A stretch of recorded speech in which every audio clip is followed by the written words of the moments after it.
Hi అండి, అంతా బాగున్నారా అండి? శనివారం రోజు ముగిలిచెర్ల బయలుదేరి వెళ్ళామండి మేము. ఆ నైట్ నిద్ర చెయ్యాలని, పల్లకీ సేవలో పాల్గొనాలని. పల్లకీ సేవలో భార్యాభర్తలు కూర్చోవచ్చు, ఒంటరిగా వెళ్ళిన వాళ్ళు కూర్చోవచ్చు. చాలా అద్భుతంగా ఉంటుంది పల్లకీ సేవ. గోవిందనామాలతో మందిరం చుట్టూ 3 సార్లు పల్లకి ఊరేగింపు జరుగుతుంది. కొండకు వెళ్ళి దర్శించుకున్న వాళ్ళు మళ్ళీ ముగిలిచెర్లకు వస్తారండి. దగ్గర దగ్గర ప్రతి శనివారం వేలల్లో వస్తారు ఇక్కడికి భక్తులు. వీళ్ళు కావలి చాలా దూర ప్రాంతాల నుంచి కూడా ఇక్కడకు వస్తుంటారు. హైదరాబాదు, మద్రాసు, నెల్లూరు, ఏమాత్రం నీటి జాడలు లేని చోట స్వామివారు చెప్పిన వెంటనే ఈ బావి తవ్వితే చట్టు వండబడ్డా కానీ నీరు ఊట వచ్చేలాగా స్వామి మహిమ చూపించారు. ఈ నీటిని అందరూ తీర్థంలాగా ఇళ్ళకి బాటిల్స్తో కూడా పట్టుకుపోతుంటారు. మేము ఉన్నంతసేపు అక్కడ అవే తాగాము. కొబ్బరి నీళ్ళులా ఉంటాయి. ఇక్కడకు వచ్చిన వాళ్లకు శనివారం ఉదయం పూట టిఫిను, మధ్యాహ్నం భోజనం, నైటు కూడా భోజనము, ఆదివారం ఉదయం టిఫిను, మధ్యాహ్నం భోజనం, ఇలా భక్తులకు అన్నప్రసాద సౌకర్యం కూడా ఉంది. ఇక్కడికి వచ్చి ఎక్కువగా మొక్కుబడులు తీర్చుకుంటూ ఉంటారు, పొంగళ్ళు పెట్టుకుంటూ ఉంటారు. స్వామి చరిత్ర ఎంతో మహిమతో కూడుకున్నది. స్వామి ఈ స్థలాన్ని ఎన్నుకుని ఇక్కడే సమాధి స్థితిలోకి వెళ్ళిపోయారు. సమాధి దర్శనం కూడా ఉంటుంది ఆదివారం. ఇది స్వామి తన సాధనకు ఉపయోగించిన పులి చర్మం. అక్కడ దర్శించుకోవచ్చు.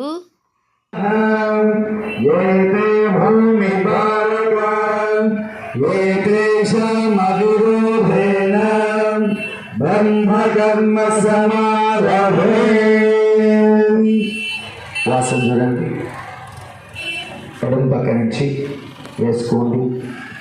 దంపతులుగా ఉన్నవాళ్ళు వారి భర్త వాసం చూసి భార్యకు మా వ్యవస్థాపక ధర్మకర్త పవన్ నాగేంద్ర శాస్త్రానికి, పట్టణపతి జయలక్ష్మి గారికి, మా చివరి కూడా శిరస్సు ఉంచి నమస్కరిస్తున్నాం. ఏమ్మా నేను వీడియో తీసుకోలేదు.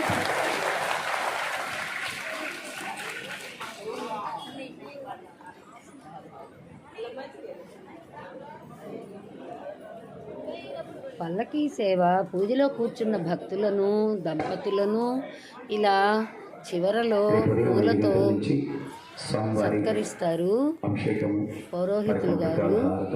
చాలా అద్భుతంగా ఉంటుంది ఇక్కడ పూజ, పల్లకీ పూజ. ఇక్కడ శనివారం రోజు స్వామి దర్శనం ఉండదు. ఎందుకంటే మాలకొండలో నరసింహస్వామి దర్శనం ఉంటుంది కాబట్టి ఈయన దర్శనం ఉండదు. ఆదివారం ఉదయమే మంచిగా చక్కగా 11 హారతులతోటి ఇక్కడ దర్శనం ఉంటుంది. సమాధి దర్శనం కూడా ఉంటుంది.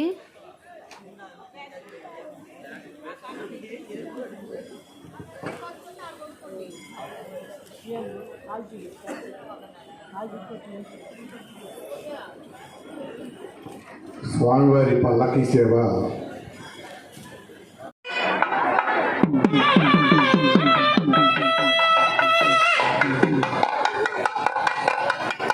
రజనీ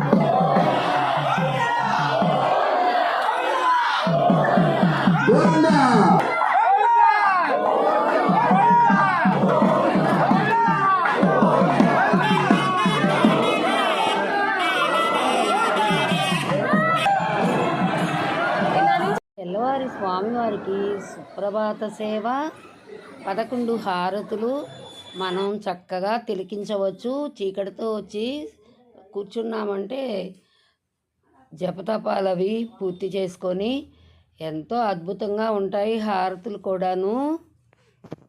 ప్రభాత సేవ జరుగుతోంది. స్వామి పవని నిర్మలా ప్రభావతి గారిని తను ప్రకటితమవటం కోసం ఎంచుకున్నారు. ఆవిడ స్వతహాగా రచయిత. ఎంతో బాగా ఆవిడ స్వామిని ఆదరించారు. స్వామి ఆవిడకు తగ్గట్టుగానే ఆవిడ పొలంలోనే స్వామి సమాధి చెందారు. సంవత్సరాలు మాలకొండలో తపస్సు చేసిన తర్వాత ఈ ప్రదేశానికి వచ్చి స్వయంగా సమాధి చెందారు ఇచ్చట.